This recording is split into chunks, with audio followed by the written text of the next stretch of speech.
Okay, today I'm going to make a video on how I make a mop sander. Mop sanders are used for sanding contours and profiles without changing their shape too much, and they're also used for breaking an edge on small woodworking pieces or delicate pieces. And what they consist of sandpaper, a bunch of sheets of sandpaper. I still have to cut these, and I'll explain that in a minute. Sandpaper and an arbor to run them on, and they're usually run on a drill press, or you could set up a dedicated motor to do it.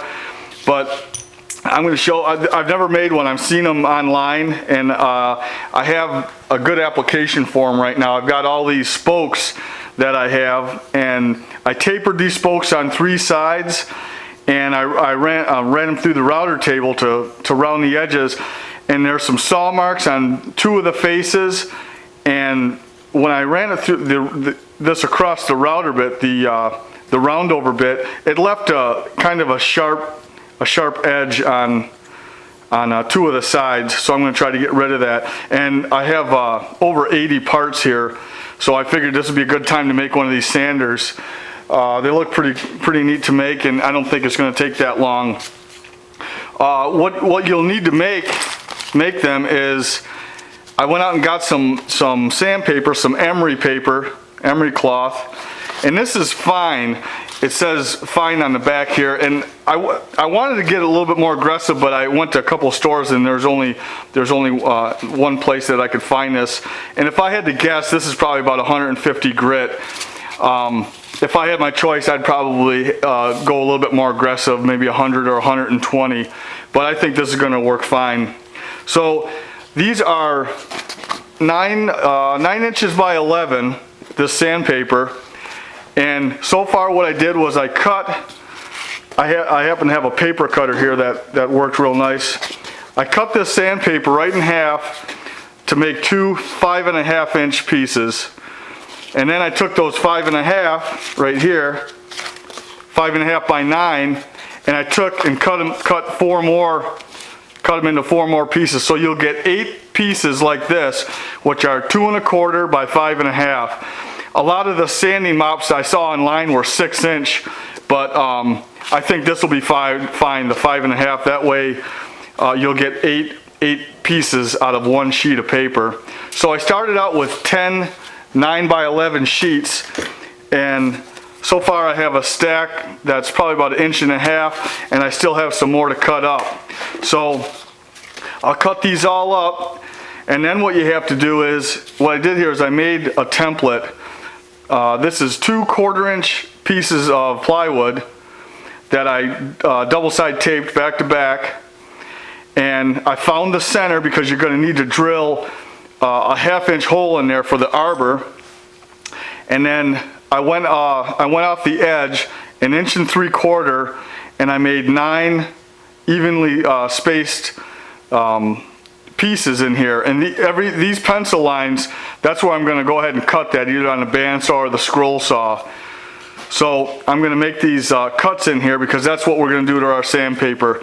So this is just a template. I'll make these cuts, I'll separate these 2 pieces, and I won't take a stack this big, but you know, maybe a 1/2 inch worth of sandpaper there. I'll put it on there, and then I'm gonna try to run it on my scroll saw, since I just sharpened the blade on my bandsaw.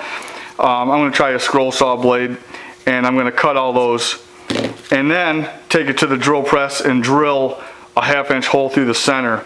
And once I get that done, here's my arbor. Now you could buy these arbors online, and I didn't have time for that. I'm going to need this to build this today. So what I did was I just went to the hardware store and I got a 1/2 inch bolt. Now this bolt, it's 8 inches long. Doesn't need to be that long. I'm going to cut the head off of this in a minute. But this was only threaded 1.5 inches from the end, and I'm going to need to go more than that. So what I did was I put it in a vise, and I have a 1/2 inch by 13 die that I put on here, and I created another 1.5 inches of threads there. And I think I might have to go a little bit more. depending on how wide this ends up. I'm not sure how wide this is going to end up, but the wider the better, really. And then every so often you put these spacers. You're going to put the nut on all the way down there. Then you're going to put a washer, and then you're going to stack so many of these, maybe 10 or 12, and then put a spacer on and repeat until you build up the width that you want. So what you do is you take two, once these are all cut, and I'll show you this, but just so you're not wondering here, you take two of these and put the cloth to cloth, and you'll lay them down, you'll put it on that arbor. You take this one, you put it 90 degrees from that, and you take another set, put it on a 45, and you'll do the same, opposing that. So there's like one series, and then you'll start all over again with straight up and down, and then cross, and then the 45s again, like this. And then you'll put the spacers in there and the washers in, and it's going to form a wheel. And I think I have enough sandpaper here to do it. The sandpaper was about $1.60 a sheet, so I bought 15 sheets, but I'm going to cut up 10 and see how wide I can go. So that's about $16 worth of sandpaper. I have a lot of paper, sandpaper, but paper backed, but I don't think it's probably not going to last as long as this emery cloth, so that's why I decided to buy some emery cloth. So, and I've seen these online. These go for about $50. The 6-inch sanding mops go for about $50. So, and you have to order it and wait for it to come to you. So, I think in a couple of hours I could probably build one of these. So that's what I'm going to do. So I'm going to shut the camera off, and I'm going to cut these slots in here, and I'm going to put a few pieces in here and run that on either the scroll saw or, if I have to, the bandsaw. But I'll stop the camera now and I'll turn it back on when I start doing that, okay? Okay, I already ran 2 sets of 20 sheets of sandpaper each through my jig here. What I did was I cut this on a scroll saw when this was taped together, all these slots here, and then took it apart, and then put the sandpaper in between and ran it through the scroll saw again. And I did 2, and they kind of stick together when you run them through like that, but you just peel them apart. They come right apart there, and then you can put them back to back. Good thing we use cloths, because I don't think paper would have really held up that great. So you put them back to back and then stack them. But I just want to show you how I sandwich those. I'm doing 20 sheets at a time, so I'm going to have 80 total, so it's 4 times that we have to run these through the scroll saw. It's probably a bit thick, but I only wanted to do it the 4 times, so let me see. I'm going to put this upside, I put it upside down. I don't know if that makes a difference on the blade, but it does wear that blade right out, and I'm ending up having to use 1 blade every time, so I'm gonna end up using 4 blades to cut all these out. And there's other ways you could do it. You could sit and cut these with a razor knife, or use scissors, or use an old bandsaw blade. And but I'm gonna go with this. I've got 2 more to cut. So you put these in here. They don't have to be perfect. They're all cut pretty much the same size, so they're gonna line up pretty good.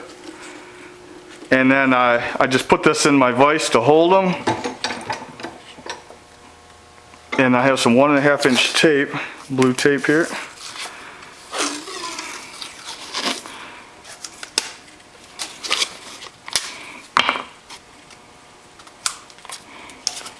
And then I'll take it over to the scroll saw. I'll show you the blades I'm using. They'll wear right out. So I've got a new one in here. It's the biggest blade that I have. Here it is here. So I'll turn this on and cut a few just to show you.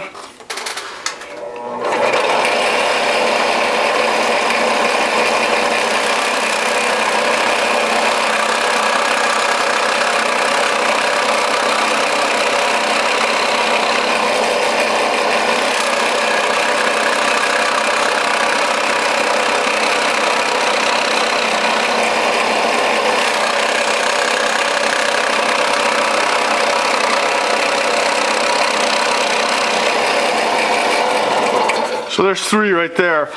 I'll continue cutting these. I'll turn the camera off and I'll turn it back on when I'm over at the drill press, okay? Okay, after I make all my cuts on the scroll saw, the next thing to do is to drill that 1/2-inch hole right through the center. And I'm able to use my new vise, and I just put a couple of marks on a piece of tape on the vise and line it up so I don't have to try to find that center every time. And it's worked so far, so here goes the 1/2-inch hole.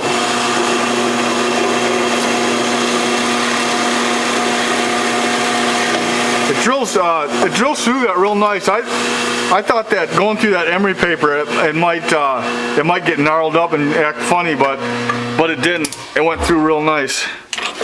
So there's the 3rd set of 20.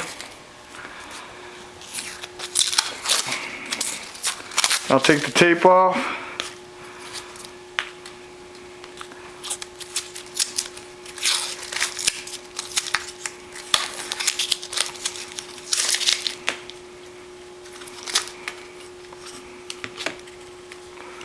There's the 3rd set.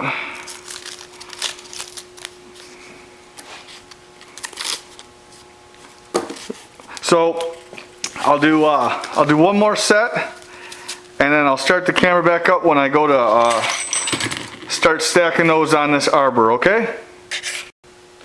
Okay, now that I have all my sandpaper cut, it's time to stack them all on the arbor. I ended up having to run that die down this bolt a little bit more, so now I have a total of 3 3/4 inches of thread. And what I did was I stacked all these up and added my washers and the 2 nuts, and that's what I figured out I would need. And then I cut this bolt to a total of 6 inches long. So the first thing I do is put the first nut on, put the washer on. I'm going to put this in the vise here, and I'm going to start stacking. So the first one is going to be straight up and down. These go back to back. And then this one I'm going to go 90 degrees from that. And these don't have to be perfect, you just eyeball it kind of. And then this one on a 45 from that. And then 45 here. So that's 8 sheets so far.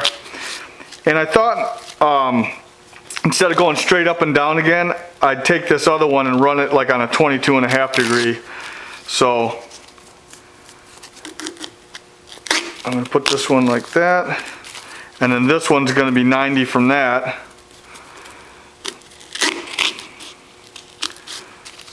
And then these will be 45 from those, 45 degrees.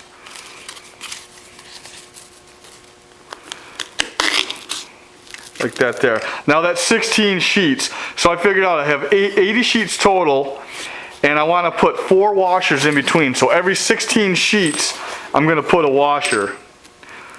And then I'll repeat the process. So I'll separate all these, and I'll stack another 16 up, put a washer on until I get all 80 sheets on here. So I'll stop the camera and start it right back up when I do that, okay?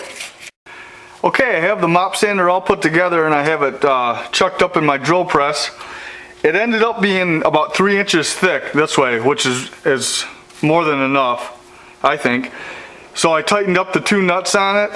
There's another 4 washers inside there, and I just started it up and I ran a few pieces, and I'm real happy with it.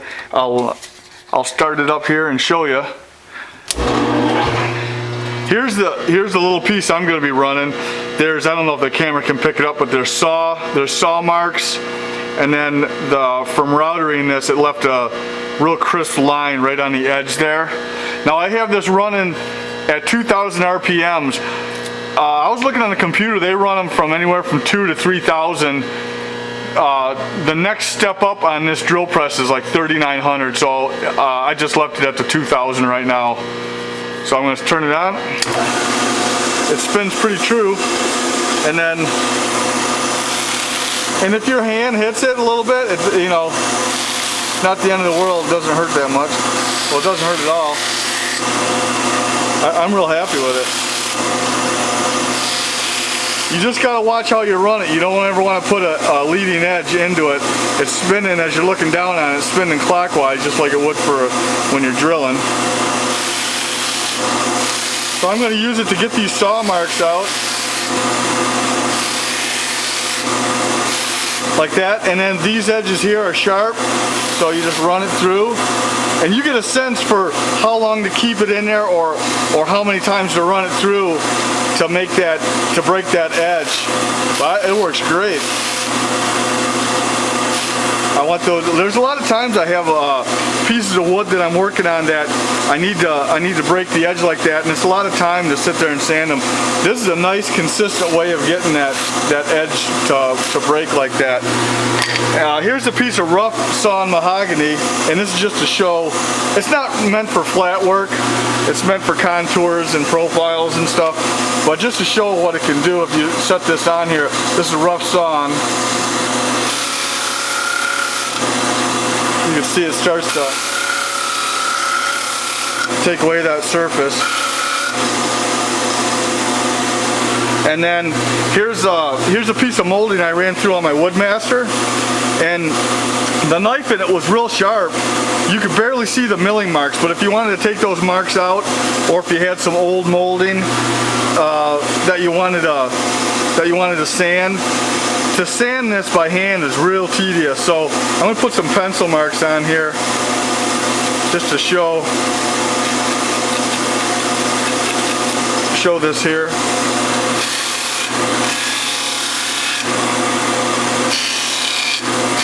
What it does is it just rounds all the edges. It doesn't change the profile.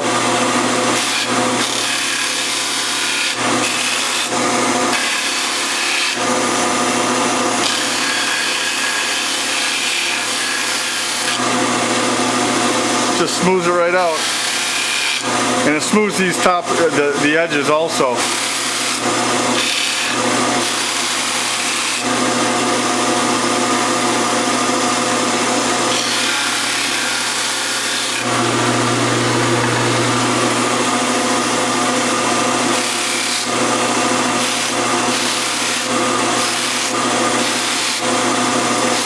Now you can run this on your drill press, or you can set up a dedicated motor and run it horizontally instead of vertically like this. So I'm real happy with how it came out.